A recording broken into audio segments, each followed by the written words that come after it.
narcotics in general, but red marijuana in particular. That is the purpose of this meeting, ladies and gentlemen, to lay the foundation for a nationwide campaign by you to demand by law such compulsory education. Because it is only through enlightenment that this scourge can be wiped out. Out of the traffic in these drugs, a lawlessness that we can scarcely estimate has grown and is now flourishing. It exists in almost every city and hamlet in the country. It might be interesting and important for you to know some of the methods used in bringing these drugs into the country, and the work of the forces of law and order, which are daily combating the traffic, always at the risk of life by their agents. This ceaseless fight against the drug traffic is directed by the Department of Narcotics, Washington.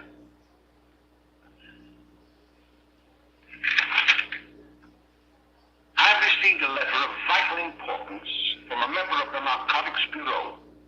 I'm going to read this letter to you.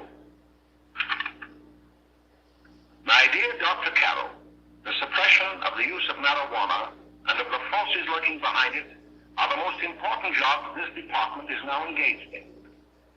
At the outset of this letter, there is one vital fact I would like to submit. There is a powerful agency. I speak of the school parent associations of this country, which can be invaluable in stamping out this scourge. Their help, their eternal vigilance, could be the deciding factor in our fight against it. The weed marijuana is grown in every state in the Union. Recently, in the city of Brooklyn, New York, a field of marijuana was found behind a tenement court.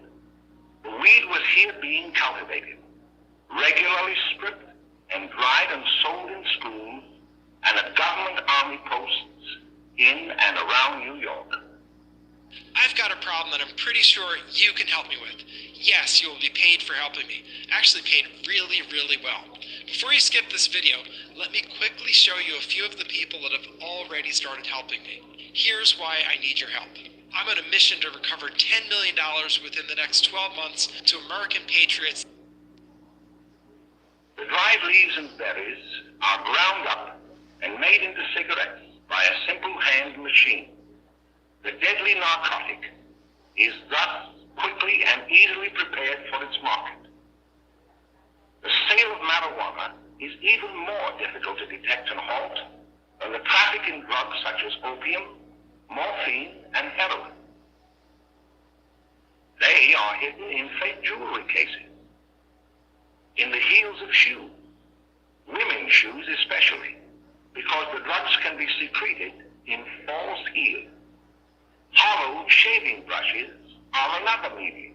Books with false centers are often used. Watch cases are convenient hiding places.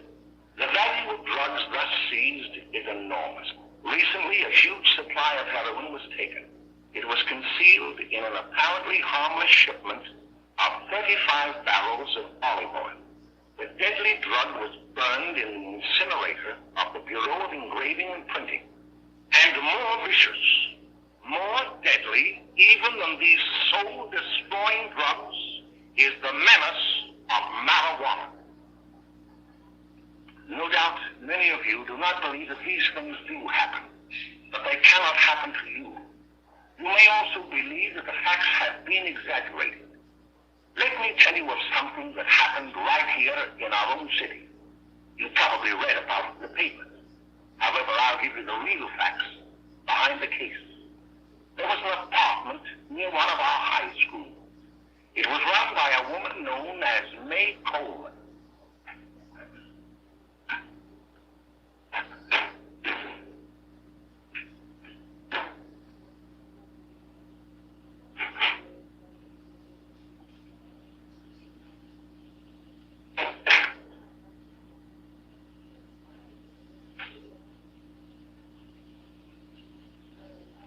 Hey, come on, May, get up.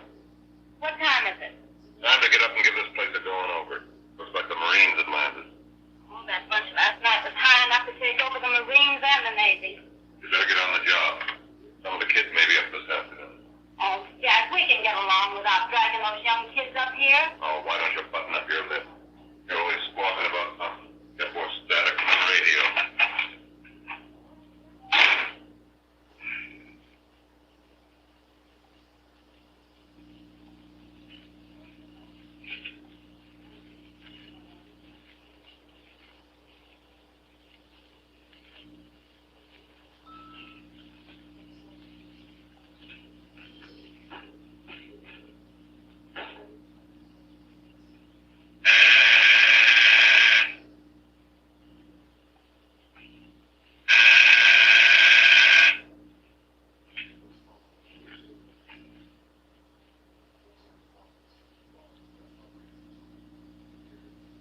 know the place for the swimming pool?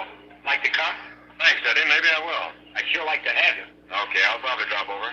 So long, Ralph. See you later. Hey, Ralph. Hi, kid. Hi, Jack, and you? Oh, great. Where you headed? Oh. Hey, how do you like that? Be honest. Did you know about this? Arizona residents who earn less than $50,000 in 2022.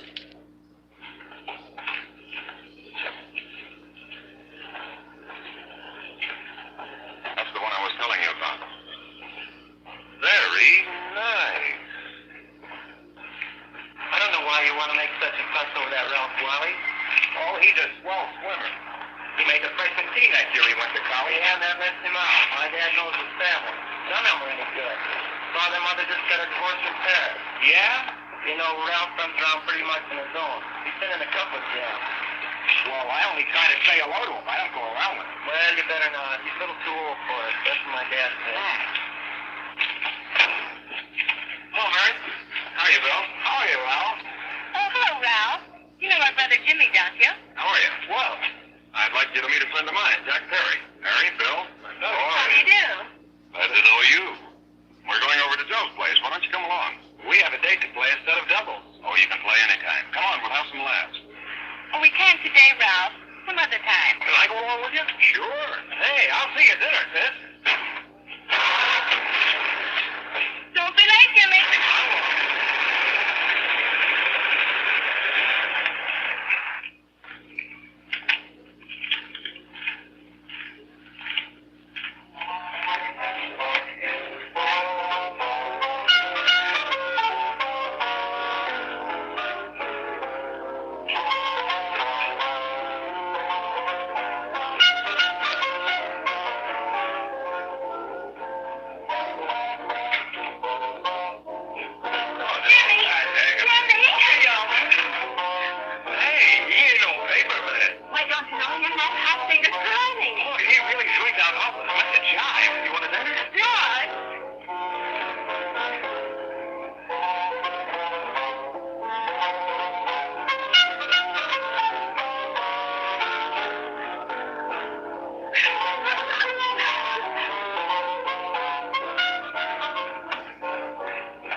Smoothest vodka plus real juice. New White Claw vodka soda. I was doing laundry, and I found this in your room. So you a policeman now? Some kind of secret agent? Because them men need weapons to do their job. What kind of job you got? You need a gun. Charles. Well, nah, Lucille. We got us a man now. You don't need his mama to protect him. He done went and got a gun.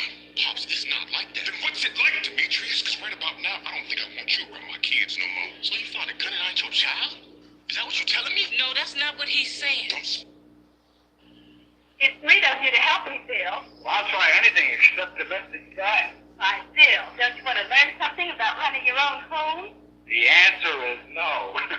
You know, after that session we had yesterday, I went home and told Mother that the trouble with her pot roast gravy was she hadn't added 3 heaping teaspoonfuls of olive oil.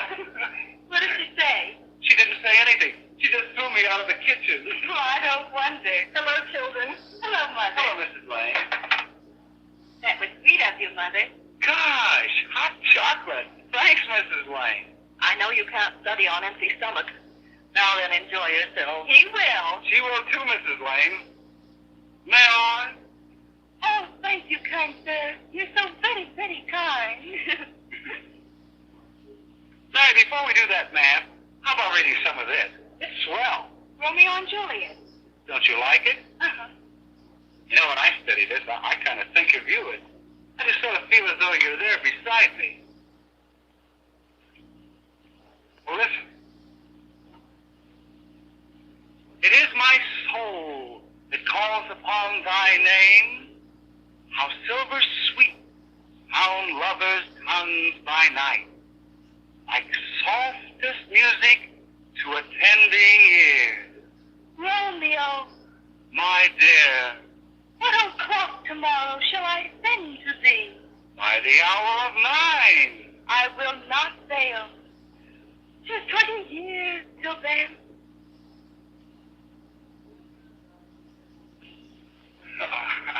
Well, I'll see you tonight, Mary. Bye, Mrs. Lang. Goodbye. Bye, Phil. So long.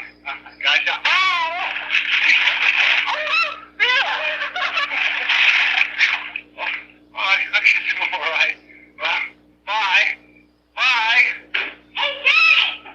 Oh, Susan. Hey. Hey, Dad, you got anything for me? Well, we should be. Don't bother your father every night. Have you? There you are. What made you so late, Bill? I was getting worried. Well, I had to study, Ma. He was not. I saw him out walking with his girl. Bill's got a girl. Got a girl. Ma, make him cut it out. Junior. Well, Bill has got a girl. Quiet. And put that candy away till after dinner. Henry, you shouldn't have given it to him. Well, he has got a girlfriend and her name is Mary. I'll shut you up. Bill, Junior, put that telly on. Junior. Oh, that's the number down there. All right there, young. Mary Lou-Ann, Mary Lou-Ann. I didn't mean to Bill Anderson, did you? Oh, well, what I've heard up about is it just didn't say Bill had a swell girl. Gee, it must be love. She'd have to be swell for you to like her. Uh-huh. Sounds like you want something. Come on, what is it? Well, it's my model airplane. It won't work. Gosh, Bill, you can fix it. You can fix anything. Okay, I'll fix it. Dad, read me 26, will you? Here we are. You see. Oh, hello, Jimmy. Mary told me to wait and tell her she had to go home. Her mother wanted her to go to the dressmaker with her. Oh, thanks, Jimmy. Must be getting grown up. I see Mary let you have the car. Yeah. I take you any place? Well, I wasn't going any place in particular. Well, then, how about driving me over to the show place with me? I'll buy you soda. I never drink that stuff. Well, gee, I'll buy you something else. Okay. You're on the hook for one root beer. Well.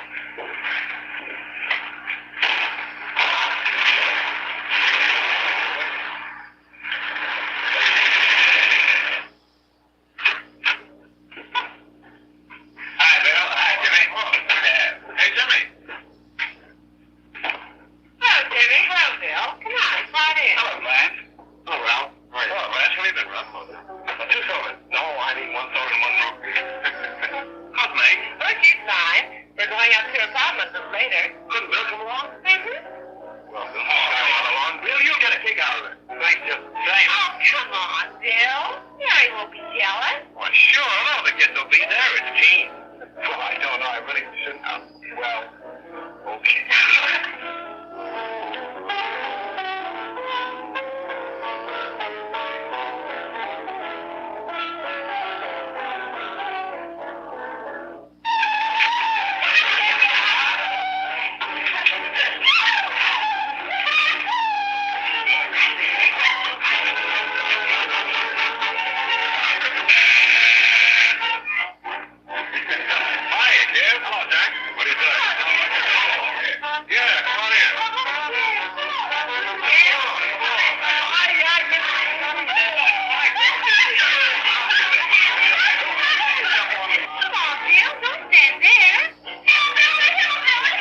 Jim, grab the dog.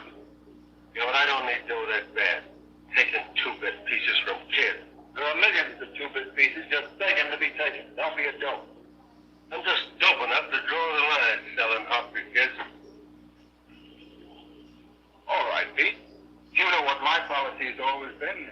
The boys are not satisfied. I'm always glad to have them retire. Retire permanently. So long.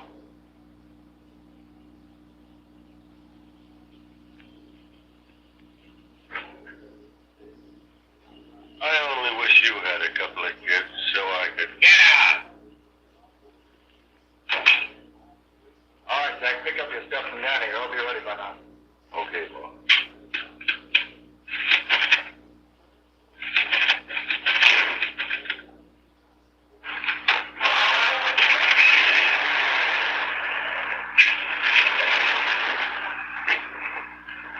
Let's go, Jack. I'm red hot. Better be careful how you drive it. The first thing you know, you'll be ice cold.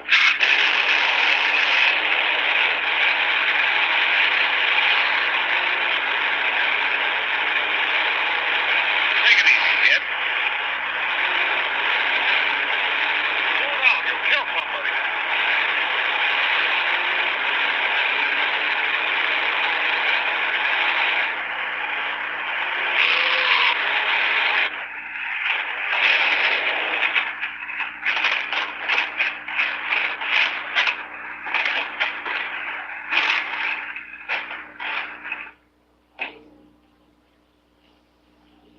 Mary, you're not eating your breakfast again. No, Hartford hasn't been around lately. Anything wrong between you two? Why should there be anything wrong? There shouldn't be, I'm sure. And whatever it is isn't serious, I know. I'm sorry, Mother, for snapping at you like that. Don't worry about it, dear. Why don't you speak frankly to Bill? He'll be honest whatever the trouble is.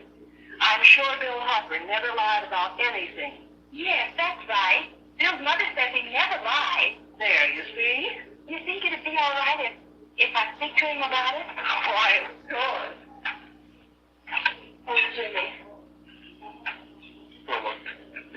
Sit down, darling, and I'll have your breakfast for you in a moment.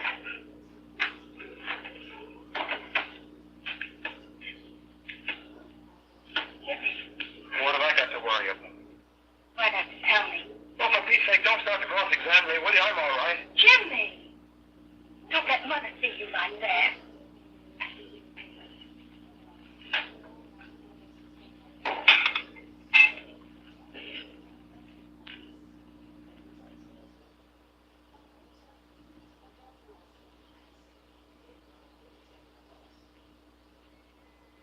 There is no doubt that there is an organized gang distributing the narcotic to students, not only in my school, but all over the city.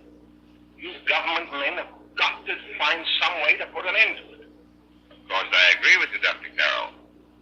But do you realize that marijuana is not like other forms of dope? You see, it grows wild in almost every state in the Union. Therefore, there is practically no interstate commerce in the drug. As a result, the government's hands are tied. And frankly, the only sure cure is a widespread campaign in education. Oh, it's all right to talk about education, Mr. Wyatt. But we educators can't do anything until the public is sufficiently aroused. Let me show you something. In 1930, the records on marijuana in the Washington office of the Narcotics Division scarcely filled a small folder like this. Today, they fill cabinets.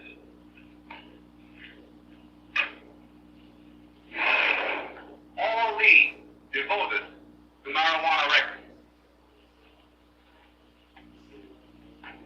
Here is an example. A 16-year-old lad apprehended in the act of staging a holdup. 16 years old and a marijuana addict. Here is the most tragic case. Yes, I remember. Just a young boy. Under the influence of the drug, he killed his entire family with an axe. Then there is the most vicious type of case. Here, in Michigan, a young girl, 17 years old, a reefer smoker, taken in a raid in the company with 5 young men. Here is a particularly flagrant case. Yes, I remember the newspapers made quite a play of it. In West Virginia, wasn't it? Yes. And there are hundreds of them coming up, new ones every day. I'd like to take these records, if I may. I feel they would be of invaluable assistance to me in combating the evil in my school. You're very welcome, Dr. Carroll. Thank you. Sit down, Phil. There seems to be something wrong. What is it? You were always a fine student. You always had excellent grades. I guess the work is getting a little harder, Dr. Carroll.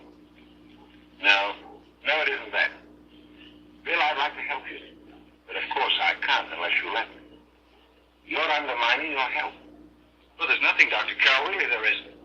I'll study harder, honest. Honest. If you were being honest with me and honest with yourself, I'm afraid you tell me an entirely different story. Bill, I'm going to ask you a straightforward question. And I'd like to have a straightforward answer. Yes, sir. Isn't it true that you have, perhaps unwillingly, acquired a certain harmful habit through association with certain undesirable people? Well, no, sir, I haven't, Dr. Carroll.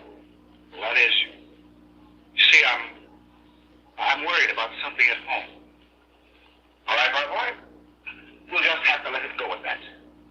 But remember, if you ever want to confide in me, no one will ever be the wiser. Thank you, Dr. Carroll.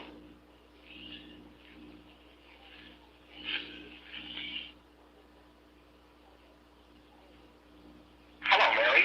You want to play a set? Thanks, Teddy, but I'm waiting for someone. Well, if you're waiting for Bill, he hasn't been here for weeks.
No, I had to call all afternoon myself.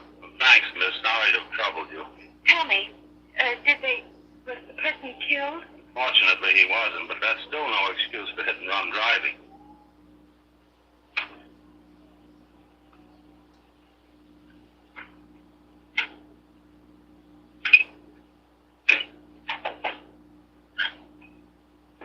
Has Jimmy Lane been here today?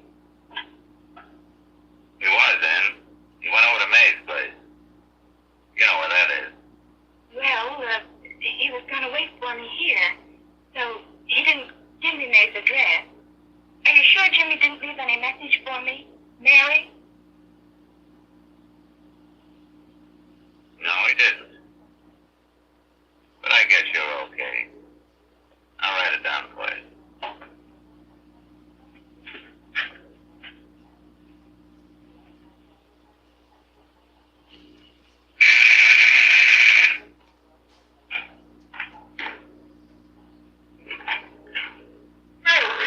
Come on in. Is Jimmy here? Why, he's around somewhere. I think he went out to take Agnes home. He'll be right back. Come in and sit down, Mary. And let me take your coat. Who's the new kid that's here?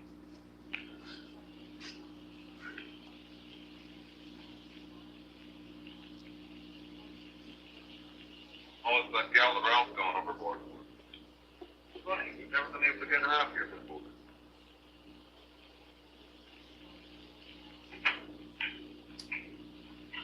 Hey, swim with you.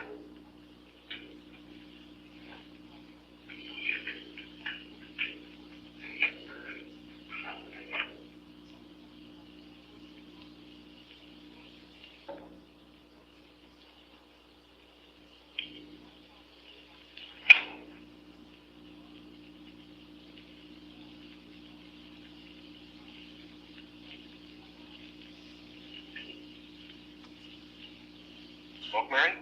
Thanks. Are you sure Jimmy will be back soon? Sure, any minute.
call the cops. And this is your story. Remember it? These two kids came up here for a couple of beers. You're out in the kitchen, you heard the shot. When you got in here, that's what you found. Just stick to that story. Mary! Mary! Teach me! Mary!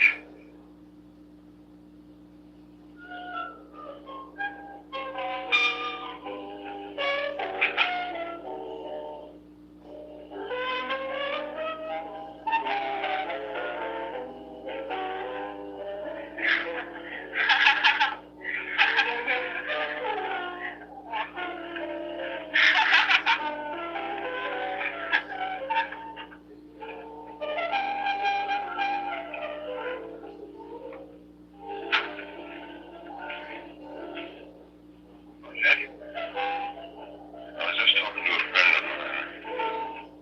A cop.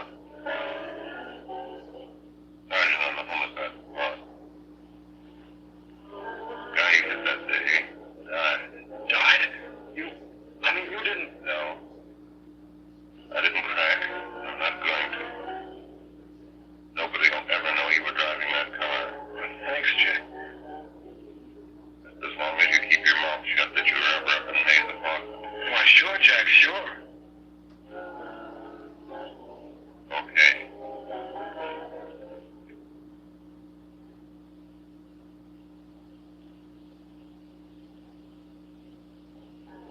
Your Honor, I'd like to recall Dr. Alfred Carroll to the stand. Call Dr. Alfred Carroll to the stand.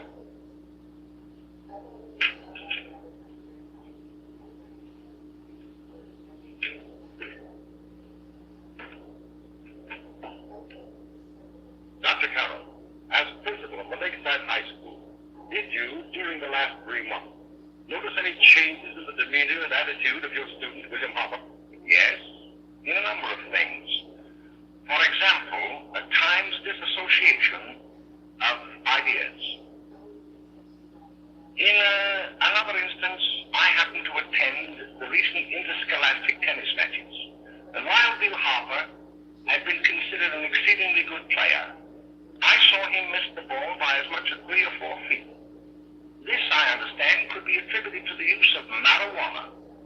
It causes errors in time, space. Objection, Your Honor. The witness will be qualified to express opinions upon the effect of narcotics. Sustained. Dr. Carroll has been called merely as a character witness. Well, then, although you didn't know to your own knowledge that the defendant was using marijuana, did you notice any changes that would lead you to believe, as an educator, that he was under some severe mental strain, which might possibly have been induced by some drug?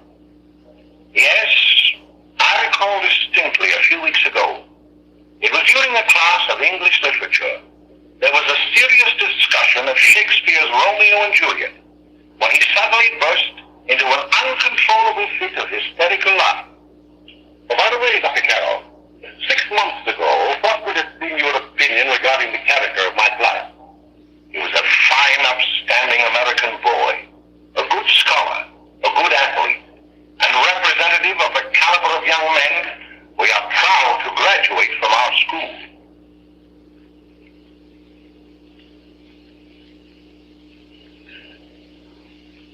Oh, snap out of him, will you? Not our fault. Why did I ever bring him up there anyway? He's just a kid. Can't hang him. Shut up, shut up! Why don't you let yourself go? Talk! Go off your nuts and have me that way too. His own fault, wasn't it? Shut up! They've got a hit now, haven't they? The cops can't find us. I'll see you later. Where are you going? I'll see the boss.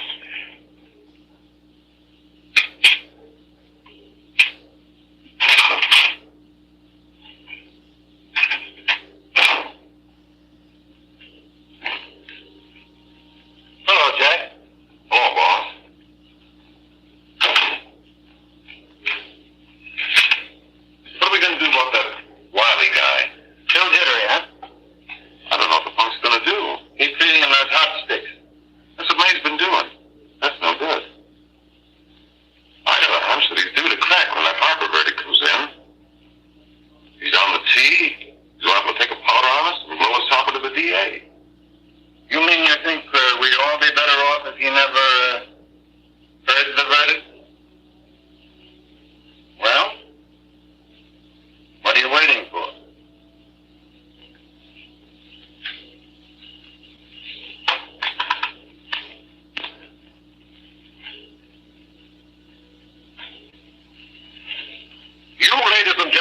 jury have a duty to perform, a duty to yourselves and to our community.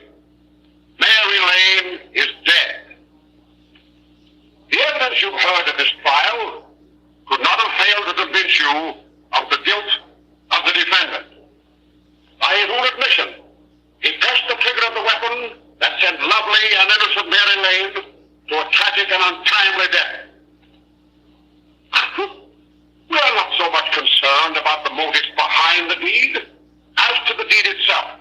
While the defendant has told you that he saw someone attacking Mary Lane, and that his mind went blank from that moment on, the defense has been unable to produce one witness to substantiate that statement.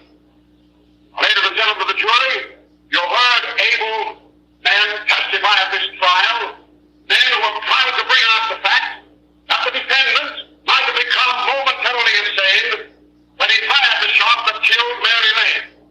But the defense has been unable to prove that he was insane. William Harper was sane when he visited the apartment where the tragedy occurred. He was in the habit of visiting the place. He was sane when he went into a bedroom with another young woman. You all heard what went on in that room. You heard it from the defendant's own lips. Involved as he was in a tawdry love affair, Mary Lane was in the way.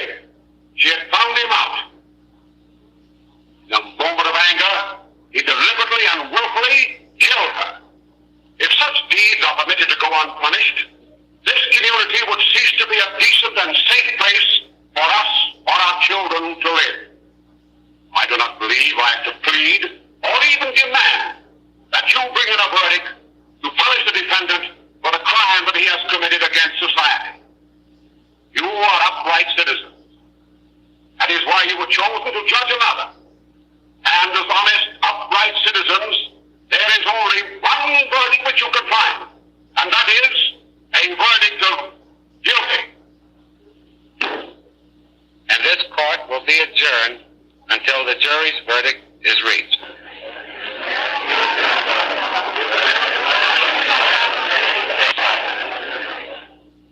I suppose you all feel the same about this case.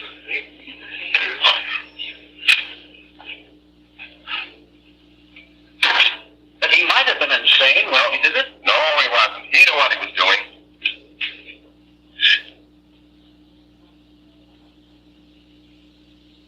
But supposing he was insane? You would never make me believe it, nor anybody else. We'll take a first vote.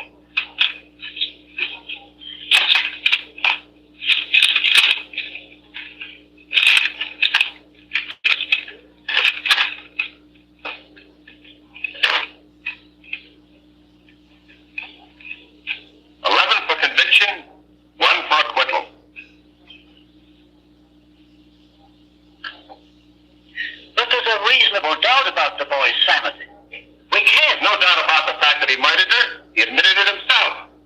That wasn't the first time he was there.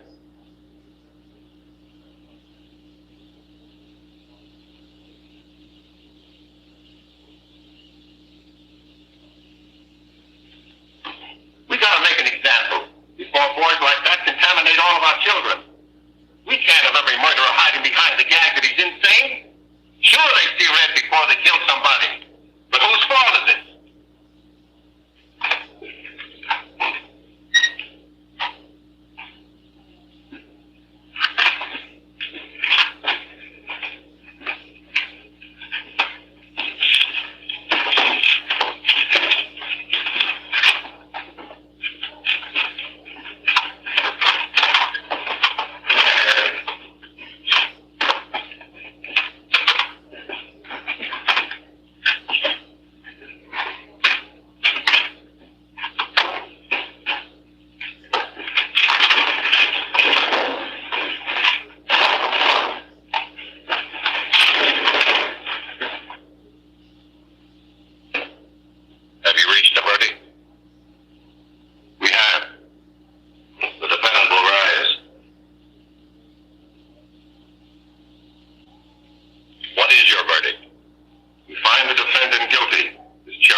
with him.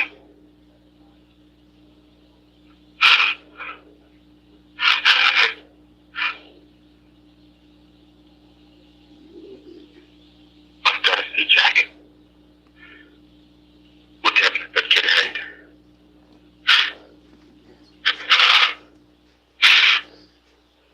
He'll be here. Don't worry, he'll be here in a little while. I've got to see him. Got to see him.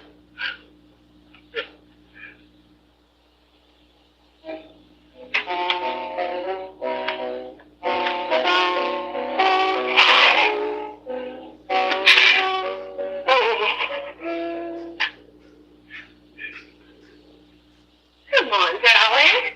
Everything will be over soon. You want me to play something for you? Yeah. Yeah, that's it. Play something. All right. Come on.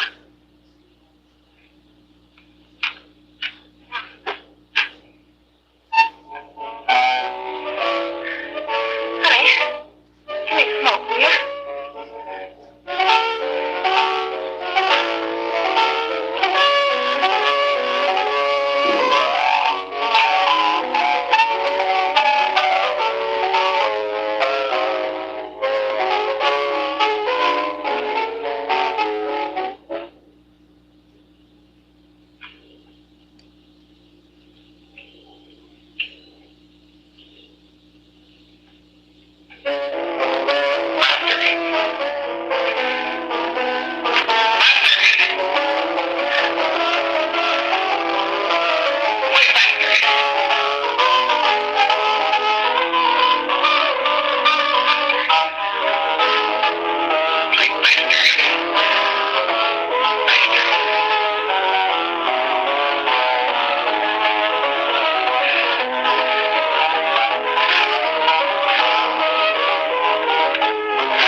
show me. You're crazy. Take it easy, kid. I just want to talk to you.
can gain some measure of leniency for my client.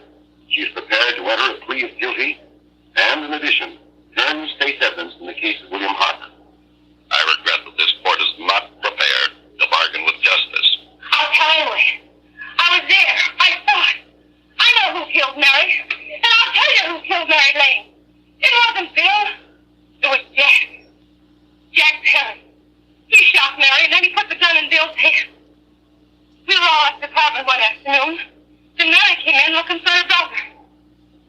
Bill and I, we'd been in another room. And Bill came in. He called Ralph with Mary and they started to fight. But it was Jack who had the gun. He was going to hit Bill over the head with it to make him stop. And then the gun went off. I saw it. I can see it now. It was horrible. And before we knew it,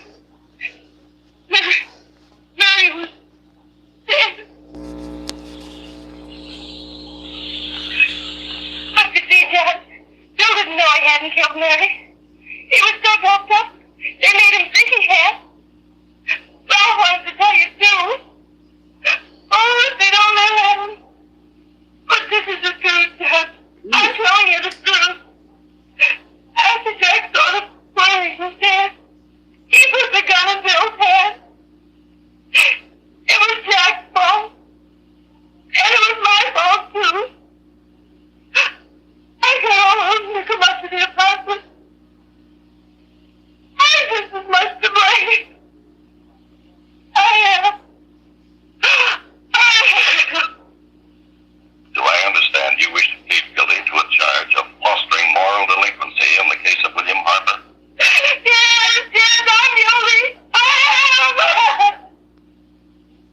Her statement for signature, and also an order setting aside the jury's verdict in the case of the people versus William Harper. In the interests of justice, I shall direct the verdict of not guilty.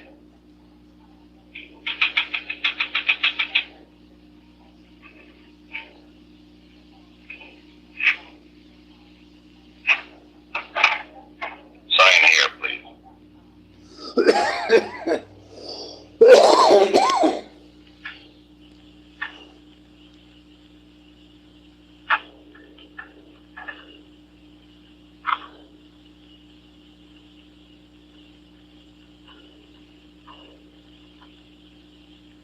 You shall be brought into court on Thursday, the 17th, when sentence will be pronounced. Meanwhile, you will be held as a material witness in the case of the people versus Ralph Wiley.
remain in this court during the next case, so that you will be obliged to witness what you yourself so narrowly escaped. Call the case of the people versus Ralph Wiley.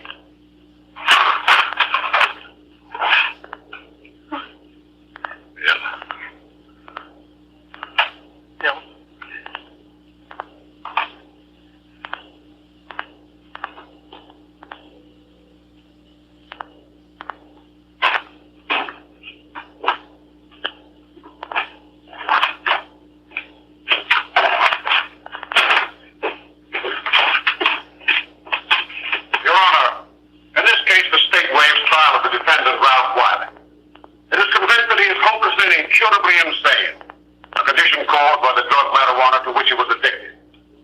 It is recommended, Your Honor, that the defendant be placed in an institution for the criminally insane for the rest of his natural life.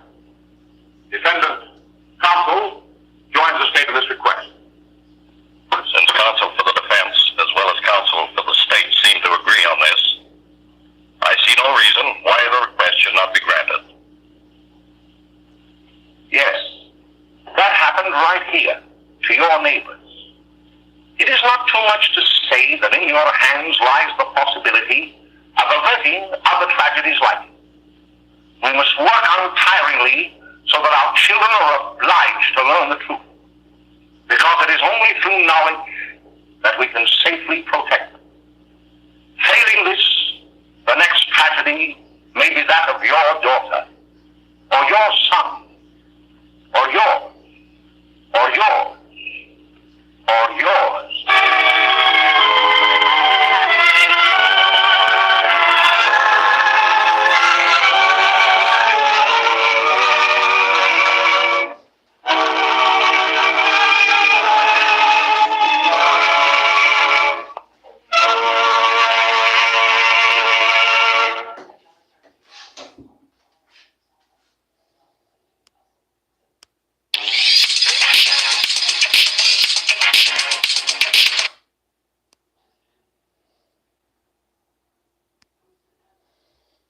Alright, well, cheers to that. As always, smoke more, hate less, and hope you enjoyed that little rendition of Reefer Madness by I can screen share here in the 420 Dean Blazing channel. You all have a good night now, alright? Peace.